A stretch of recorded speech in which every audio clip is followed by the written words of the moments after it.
క్షణక్షణం పోరాటం కణం కణం ప్రజాపక్షం జనసైనిక్ న్యూస్ కి స్వాగతం. ముందుగా హెడ్లైన్స్. జనం ఉన్నా బలం ఉన్నా నాడు ప్రజారాజ్యం నేడు జనసేన మదనపల్లి నియోజకవర్గంలో ఎందుకు జీరో అవుతోంది? 2024 ఎన్నికల తర్వాత ఇప్పటి నేతల్లో ఎవరెవరు జనసేనకు గుడ్ బై చెప్తారు? ఎవరు నిజంగా మదనపల్లి జనసేనకు కాపు కాస్తారు? వేచి చూడాల్సిందే. జనసైనిక్ వీక్షకుల కోసం పార్ట్ 2. సీఎం జగన్ కు తెలంగాణ హైకోర్టు నోటీసులు. అక్రమాస్తుల కేసు విచారణలో జాప్యంపై హరిరామజోగయ్య పిటిషన్. 2024 ఎన్నికల్లోగా తీర్పులను వెలువరించాలని పిటిషన్లో విన్నపం. ముఖ్యమంత్రి జగన్ సిబిఐ కోర్టులకు తెలంగాణ హైకోర్టు ఆదేశాలు. నాయుడు వద్దు పవన్ ముద్దు, దోస్త్ మేరా దోస్త్. బీజేపీ ఆత్మగౌరవ సభలో మోడీ పవన్ మాటామంతి. పక్కనే కూర్చోబెట్టుకుని మాటలు కలిపిన నమో. పవన్ కళ్యాణ్తో బీజేపీ ఎమ్మెల్యే అభ్యర్థుల భేటీ. ప్రచారానికి రావాలంటూ పవన్ కళ్యాణ్ను వేడుకుంటున్న బీజేపీ అభ్యర్థులు. మదనపల్లి టీచర్లకు రాష్ట్ర స్థాయి పురస్కారాలు. మాతృభాషల పరిరక్షణ, ఉర్దూ భాషాభివృద్ధి కోసం కృషి. కమర్ అమీని, మహమ్మద్ ఖాన్, సయ్యద్ హషీంలకు సీఎం చేతుల మీదుగా అవార్డుల పంపిణీ. ఉపాధ్యాయులకు వెల్లువెత్తిన ప్రశంసలు. ఇక డీటెయిల్స్ చూస్తే, నాయుడు వద్దు పవన్ ముద్దు, దోస్త్ మేరా దోస్త్. బీజేపీ ఆత్మగౌరవ సభలో మోడీ పవన్ మాటామంతి. పక్కనే కూర్చోబెట్టుకుని మాటలు కలిపిన నమో. పవన్ కళ్యాణ్ తో బీజేపీ ఎమ్మెల్యే అభ్యర్థుల భేటీ. ప్రచారానికి రావాలంటూ పవన్ కళ్యాణ్ ను వేడుకుంటున్న బీజేపీ అభ్యర్థులు. తెలంగాణ ఎన్నికల ప్రచార సభలో ప్రధానమంత్రి నరేంద్ర మోడీ జనసేన అధిపతి పవన్ కళ్యాణ్ కు ఇచ్చిన ప్రాధాన్యం ఆంధ్రప్రదేశ్ జన సైనికులను ఆనంద డోలికల్లో ముంచెత్తుతోంది. రాజకీయ విశ్లేషకుల బుర్రలకు పరీక్ష పెడుతోంది. ఆంధ్రప్రదేశ్లో టీడీపీకు ప్రత్యామ్నాయంగా ఎదగాలని కలలు కంటున్న కమలనాథుల వ్యూహాలను కళ్ల ముందు సాక్షాత్కరింపజేస్తోంది. హైదరాబాదు సెంటర్లోని అధిక శాతం కమ్మ సామాజిక వర్గాన్ని, కమ్మ కులం బలాన్ని కాదని, 40 ఏళ్ల టీడీపీను కాదని నరేంద్ర మోడీ జనసేనాధిపతి పవన్ కళ్యాణ్ కు ఇచ్చిన ప్రాధాన్యం అంతా ఇంతా కాదు. దీని వెనుక కమలనాథుల బలమైన వ్యూహం ఉన్నట్లు సమాచారం. ఆంధ్రప్రదేశ్లో పవన్ కళ్యాణ్ లేని చంద్రబాబు నాయుడు రాజకీయం సున్నా. పవన్ లేకుండా 2024 ఎన్నికలకు వెళ్లే సాహసం చంద్రబాబు చేయగలరా? రాష్ట్రంలో వైసీపీని ఓడించడానికి జనసేన, టీడీపీ, బీజేపీ పొత్తు కోసం పవన్ చేస్తున్న కృషిని కమలనాథులు అంగీకరిస్తారా? తెలంగాణ ఎన్నికలలో పవన్ కళ్యాణ్ వైఖరి ఏం చెబుతోంది? అసలు టీడీపీ, జనసేన కలిసి పోటీ చేస్తాయా? బీజేపీ, జనసేన కలయికతో 2024 ఎన్నికలు ముక్కోణమవుతాయా? అదే జరిగితే 3 ముక్కలాటలో చంద్రబాబు నాయుడుకు ఇవి ఆఖరి ఎన్నికల. ఈ నేపథ్యంలో చంద్రబాబు నాయుడు కేసుల సంగతేంటి? ప్రధాని మోడీ, జనసేన అధినేత పవన్ కళ్యాణ్ మధ్య ఉన్న సాన్నిహిత్యం మరోసారి బయటపడింది. హైదరాబాద్ ఎల్బీ స్టేడియంలో బీజేపీ బీసీ ఆత్మగౌరవ సభలో ప్రధాని మోదీ, పవన్ కళ్యాణ్ స్పెషల్ అట్రాక్షన్ గా నిలిచారు.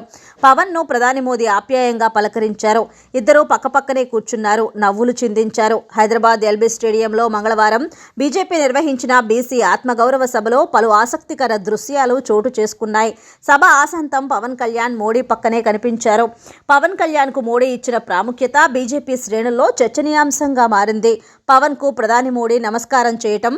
తెలుగు రాష్ట్రాలకు భారీ వర్ష సూచన. ఆగ్నేయ అరేబియా సముద్రం, లక్షద్వీప్ ప్రాంతం నుంచి పశ్చిమ మధ్య బంగాళాఖాతం మధ్య అల్పపీడన ద్రోణి కొనసాగుతుంది. దీని ప్రభావంతో దక్షిణ భారతదేశంలోని పలు ప్రాంతాల్లో తేలికపాటి నుంచి భారీ వర్షాలు కురిసే అవకాశం ఉందని మంగళవారం సాయంత్రం వాతావరణ శాఖ పేర్కొంది. బంగాళాఖాతంలో అల్పపీడన ద్రోణి ప్రభావంతో తెలంగాణ, ఆంధ్రప్రదేశ్, కేరళ, తమిళనాడు, కర్ణాటక, అండమాన్ నికోబార్ దీవుల్లో మోస్తరు నుంచి భారీ వర్షాలు కురుస్తాయని తెలిపింది. పలు ప్రాంతాల్లో ఉరుములు, మెరుపులు, ఈదురు గాలులతో కూడిన వర్షాలు కురిసే అవకాశం ఉందని పేర్కొంది. వచ్చే 4 రోజుల పాటు తెలుగు రాష్ట్రాలు, ఆంధ్రప్రదేశ్, తెలంగాణ రాష్ట్రాల్లో వర్షాలు కురిసే అవకాశం ఉందని వాతావరణ శాఖ పేర్కొంది. తెలంగాణలో ఇప్పటికే పలుచోట్ల వర్షం కురుస్తోంది. ద్రోణి ప్రభావంతో అటు ఏపీలోనూ మోస్తరు నుంచి భారీ వర్షాలు కురిసే అవకాశం ఉందని విశాఖ వాతావరణ విభాగం సూచించింది. అల్లూరి సీతారామరాజు, కోనసీమ, పశ్చిమ గోదావరి, ఏలూరు, కృష్ణా, ప్రకాశం, నెల్లూరు, కర్నూలు, నంద్యాల, అనంతపురం, శ్రీ సత్యసాయి వైఎస్ఆర్, అన్నమయ్య, చిత్తూరు, తిరుపతి జిల్లాల్లో తేలికపాటి వర్షాలు పడే అవకాశం ఉందని వాతావరణ శాఖ పేర్కొంది. సీఎం జగన్ కు తెలంగాణ హైకోర్టు నోటీసులు ఇచ్చింది. అక్రమాస్తుల కేసు విచారణలో జాప్యంపై హరిరామ జోగయ్య పిటిషన్ వేసి ఎన్నికల్లోగా తీర్పులను వెలువరించాలని పిటిషన్ లో విన్నపం చేశారు. దీంతో ముఖ్యమంత్రి జగన్ సిబిఐ కోర్టులకు తెలంగాణ హైకోర్టు ఆదేశాలు ఇచ్చింది.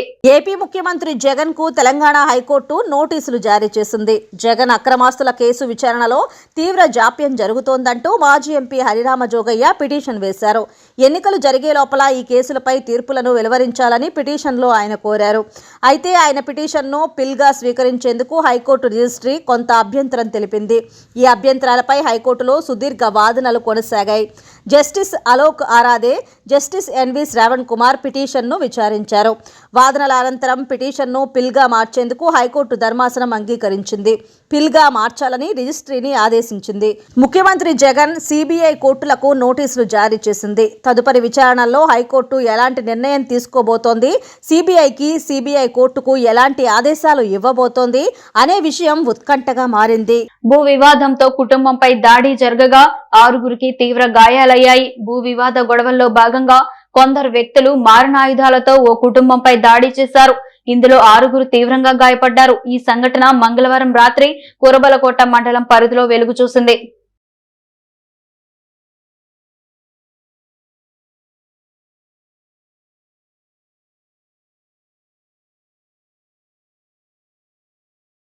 జనం ఉన్నా బలం ఉన్నా నాడు ప్రజారాజ్యం నేడు జనసేన. మదనపల్లె నియోజకవర్గంలో ఎందుకు జీరో అవుతోంది?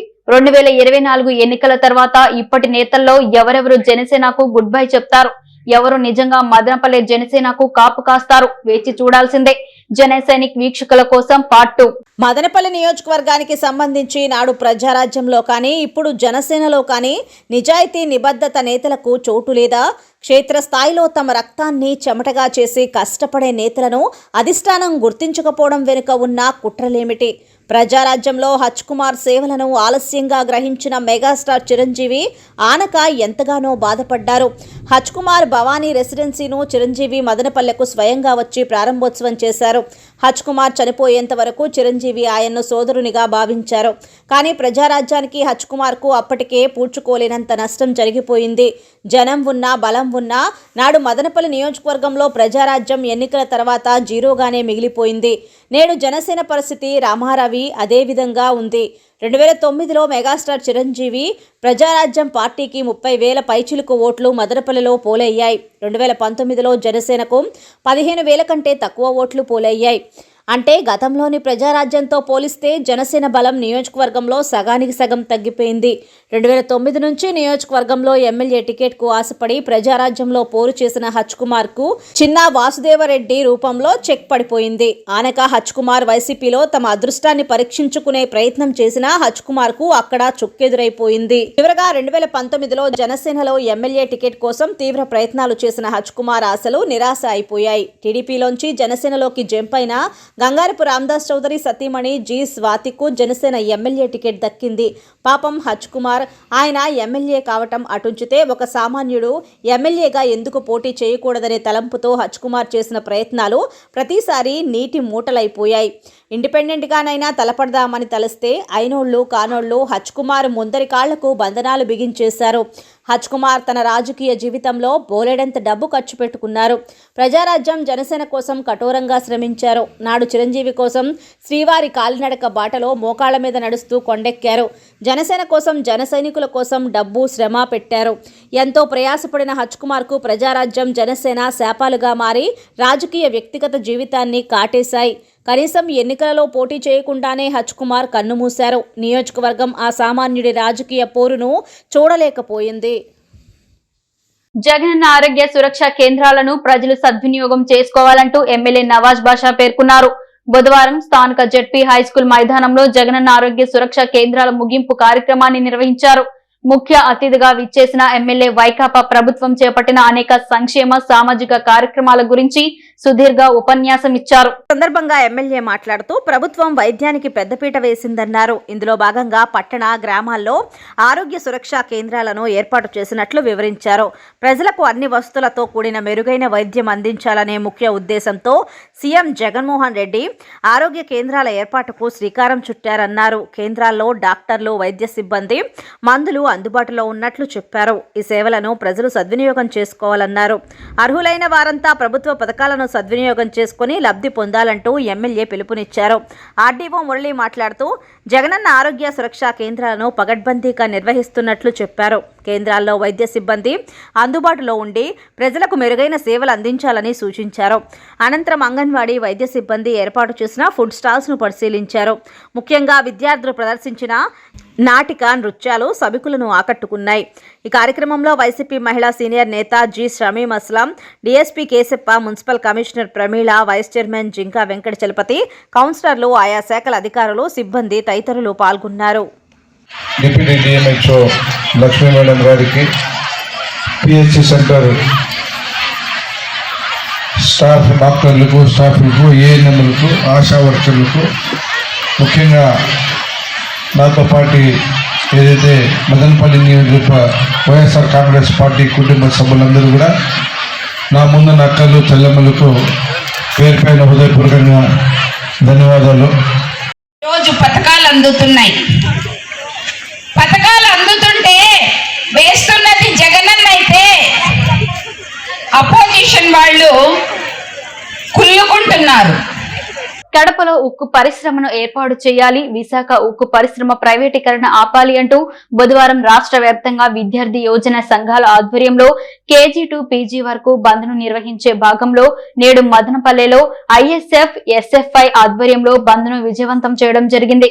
కేంద్ర రాష్ట్ర ప్రభుత్వాలు ఆంధ్ర రాష్ట్ర ప్రజల పట్ల నిర్లక్ష్యంగా వ్యవహరిస్తున్నాయని ఈ సందర్భంగా విద్యార్థి సంఘాల నాయకులు ధ్వజమెత్తారు. సందర్భంగా ఏఐఎస్ఎఫ్ అన్నమయ్య జిల్లా అధ్యక్షుడు మాధవ్, ఎస్ఎఫ్ఐ జిల్లా అధ్యక్షుడు కార్తీక్లు మాట్లాడుతూ విశాఖ ఉక్కు పరిశ్రమ ప్రైవేటీకరణ ఆపాలని అక్కడ కార్మికులు చేపడుతున్న రిలే నిరాహార దీక్షలు నేటితో 1000 రోజులకు చేరుకున్న సందర్భంగా విద్యార్థి యువజన సంఘాలు ప్రత్యక్షంగా ఉద్యమంలో పాల్గొని మద్దతు తెలిపినట్లు చెప్పారు. రాష్ట్ర వ్యాప్తంగా కేజీ టు పీజీ వరకు బంద్కు పిలుపునివ్వడం జరిగింది. కేంద్ర రాష్ట్ర ప్రభుత్వాలు నష్టాల్లో నడుస్తుందని ప్రజలకు ఎత్తి చూపుతూ ఆంధ్రప్రదేశ్ 5 కోట్ల ప్రజల సొమ్మును ఇవాళ ప్రైవేటు వ్యక్తులకు దారాదత్తం చేయటం చాలా బాధాకరమన్నారు.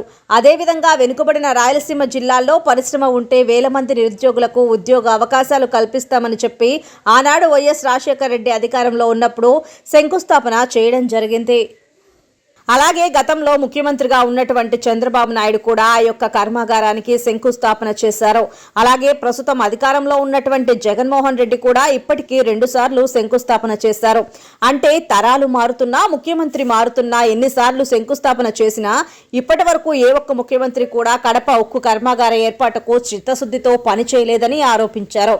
ఈ కార్యక్రమంలో ఏఐఎస్ఎఫ్ నియోజకవర్గ అధ్యక్షులు ఓబులేసు, ఉపాధ్యక్షులు వినయ్, సహాయ కార్యదర్శి కమల్, లూయిసా, సంతోష్, భవ్య, గంగరాణి, శ్రీనాథ్, అనిల్, ఎస్ఎఫ్ఐ నాయకులు తదితర విద్యార్థి నాయకులు పాల్గొన్నారు. రాష్ట్ర వ్యాప్తంగా విద్యార్థి యువజన సంఘాల ఆధ్వర్యంలో బంద్ అనేది నిర్వహించడం జరిగింది.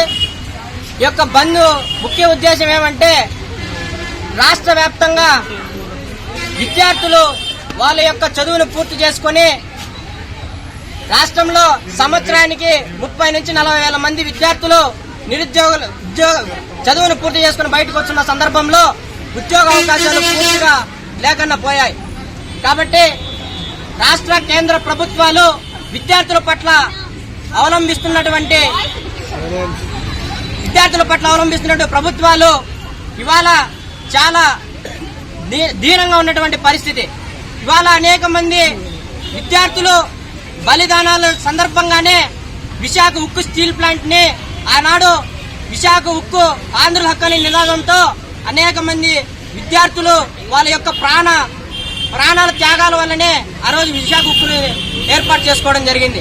ఇవాళ కేంద్ర ప్రభుత్వం ప్రభుత్వ రంగ సంస్థలన్నీ వేలం వేస్తున్నటువంటి సందర్భంలో అన్ని వేలం వేసి అమ్మేసినటువంటి సందర్భంగా ఇవాళ విశాఖ ఉక్కు పైన కన్నుబడింది. అనేక రంగాల విశాఖ పెద్దగా బాగా అందులో వేల మంది ఉద్యోగులు పనిచేస్తున్నటువంటి తరుణంలో ఆ విశాఖ ఉక్కు ప్రత్యక్షంగా ఉక్కు కర్మాగారాన్ని మనం కాపాడుకోవడం కోసం ఈరోజు విద్యార్థి యువజన సంఘాల ఆధ్వర్యంలో బంద్ నిర్వహించడం జరుగుతోంది. విశాఖ ఉక్కు లాభాల్లో ఉన్నటువంటి కర్మాగారాన్ని ఈరోజు బీజేపీ ప్రభుత్వం గాని ఈ వైసీపీ ప్రభుత్వం గాని వాళ్ళకి డబ్బుల కోసం దాన్ని అమ్మేయాలని చూస్తుంది. దాన్ని కూడా కార్పొరేట్ పరం చేయాలని చూస్తుంది. విద్య చదువుకున్న వాళ్ళకి ఉపాధి అందించాల్సిన ప్రభుత్వాలు ఉండేదాన్ని అమ్మారు. అదే విధంగా ఇప్పుడు ప్రతిపక్షంలో ఉన్నటువంటి నాయకుడు కానీ, ఇప్పుడు అధికార పక్షంలో ఉన్నటువంటి నాయకుడు కానీ కడప కరువు జిల్లా, రాయలసీమ కరువు జిల్లాలో ఉన్నటువంటి ప్రాంతం అభివృద్ధి చేస్తానని చెప్పినటువంటి ఈ జగన్మోహన్ రెడ్డి అధికారంలోకి వస్తాను ఇట్లే 2 సార్లు కడపలో ఉక్కు పరిశ్రమను ఏర్పాటు చేస్తానని చెప్పి శంకుస్థాపన చేశాడు. అది శంకుస్థాపనగానే మిగిలిపోయింది తప్ప ఒక ఇటుక రాయి కూడా. మదనపల్లె టీచర్లకు రాష్ట్ర స్థాయి పురస్కారాలు ఈ నెల 11న ముఖ్యమంత్రి చేతుల మీదుగా అవార్డులు అందజేత. భారతదేశ తొలి విద్యాశాఖ మంత్రి, స్వాతంత్ర సమర యోధులు మౌలానా అబ్దుల్ కలాం ఆజాద్ జయంతిని పురస్కరించుకుని ఏటా నవంబర్ 11న జాతీయ విద్యా దినోత్సవం జరుపుకుంటారు. రాష్ట్ర ప్రభుత్వం ఇదే రోజున మైనార్టీ సంక్షేమ దినోత్సవం జరుపుతుంది. దీన్ని పురస్కరించుకుని రాష్ట్ర వ్యాప్తంగా ఉర్దూ భాషాభివృద్ధి, మైనార్టీల సంక్షేమం కోసం పాటుపడే పలువురికి ఉర్దూ అకాడమీ ద్వారా నగదుతో కూడిన పురస్కారాలను అందజేస్తోంది. ఈ నెల 11న విజయవాడలో రాష్ట్ర ముఖ్యమంత్రి వైఎస్ జగన్మోహన్ రెడ్డి ఆధ్వర్యంలో జరిగే కార్యక్రమంలో పలువురికి పలు అవార్డులను ప్రకటించింది. ఇందులో మదనపల్లెకు చెందిన విశ్రాంత ఉపాధ్యాయులు కమర్ అమీనీకు మౌల్వీ అబ్దుల్ హక్ అవార్డుతో పాటు ₹1,00,000 నగదు బహుమతి, స్థానిక జడ్పీ ఉన్నత పాఠశాలలో ఉపాధ్యాయుడిగా పనిచేస్తున్న మహమ్మద్ ఖాన్కు లైఫ్ టైం అచీవ్మెంట్ అవార్డు, 25,000 నగదుతో పాటు ప్రశంసా పత్రాన్ని అందజేయడం జరుగుతుంది. అదేవిధంగా స్థానిక బాలాజీనగర్ జడ్పీ ఉర్దూ ఉన్నత పాఠశాలలో పనిచేస్తున్న సయ్యద్ హషీంను ఉత్తమ ఉపాధ్యాయుని అవార్డుతో పాటు ₹10,000 నగదు బహుమతిని కూడా అందజేయడం జరుగుతుంది. కాగా వీరికి రాష్ట్ర స్థాయి పురస్కారాలు లభించడం పట్ల ఎస్సీఈఆర్టీ డైరెక్టర్ ప్రతాప్ రెడ్డి, జిల్లా విద్యాశాఖాధికారి శ్రీరామ్ పురుషోత్తం, మండల విద్యాశాఖాధికారులు ఎం ప్రభాకర్ రెడ్డి, రాజగోపాల్తో పాటు పలువురు ఉపాధ్యాయులు అభినందించారు. ఈ సందర్భంగా అవార్డు గ్రహీతలు మాట్లాడుతూ అవార్డుల బాధ్యతను మరింతగా పెంచాయని, రాబోయే రోజుల్లో మాతృభాషల పరిరక్షణ, ఉర్దూ భాషాభివృద్ధి కోసం పాటుపడతామని తెలిపారు. జిల్లా గ్రంథాలయ సంస్థ అధ్యక్షురాలు శ్రీమతి నైన్హారు మధుబాల మరియు కార్యదర్శి వారి ప్రభుత్వ ఉత్తర్వుల ప్రకారం ఈ నెల 14 నుండి 20 వరకు జరగబోవు 56వ జయంతి గ్రంథాలయ వారోత్సవాలను పురస్కరించుకుని మదనపల్లిలో వివిధ కార్యక్రమాలు చేపట్టనున్నట్లు మదనపల్లి గ్రంథాలయ శాఖాధికారి వసంతకుమారి తెలిపారు. బుధవారం వసంతకుమారి జాతీయ గ్రంథాలయ వారోత్సవాల్లో భాగంగా 14వ తేదీన జరగబోవు ప్రారంభ వేడుకల బాలల దినోత్సవానికి స్థానిక మదనపల్లి నియోజకవర్గ శాసనసభ్యులు నవాజ్ బాషాని ఆహ్వానించినట్లు తెలిపారు. వారికి వారోత్సవాల కార్యక్రమాలు 14న బాలల దినోత్సవం, 15న పుస్తక ప్రదర్శన, 16న గ్రంథాలయ ఉద్యమకారులను స్మరించుట, 17న కవి సమ్మేళనం, 18న విద్యార్థులకు పోటీలు, 19న దిశా చట్టం గురించి చర్చ, 20న గ్రంథాలయ వారోత్సవాల ముగింపు కార్యక్రమాలు నిర్వహింపబడునని ఎమ్మెల్యేకు వివరించడం జరిగింది. అలాగే గ్రంథాలయ పుస్తకాలు తీసుకెళ్లి చాలా రోజులుగా తిరిగి ఇవ్వని వారు ఈ వారం రోజులలో తిరిగి ఇచ్చినచో వారికి ఆలస్య రుసుము నుండి మినహాయింపు ఉంటుందని తెలియజేశారు. ఈ కార్యక్రమంలో విశ్రాంత కమిషనర్ సహదేవరావు, మదనపల్లె బీసెంట్ కళాశాల విశ్రాంత కరెస్పాండెంట్ వైఎస్ మునిరత్నమయ్య, గొల్లపూడి తిరుపతిరావు, కదారా చేత, టీఎస్ఏ కృష్ణమూర్తి, స్కౌట్స్ శ్రీమతి శకుంతలమ్మ, బండి రెడ్డెప్ప, విఎం నాగరాజు, లింగాల యుగంధరాచారి మరియు గ్రంథాలయ సిబ్బంది రామచంద్ర మొదలగువారు పాల్గొన్నారు. క్షణక్షణం పోరాటం, కనక్కణం ప్రజాపక్షం. జనసైనిక్ న్యూస్ ఇంతటితో సమాప్తం. తిరిగి రేపటి బులెటిన్ లో మళ్ళీ కలుసుకుందాం. అంతవరకు సెలవు, నమస్కారం.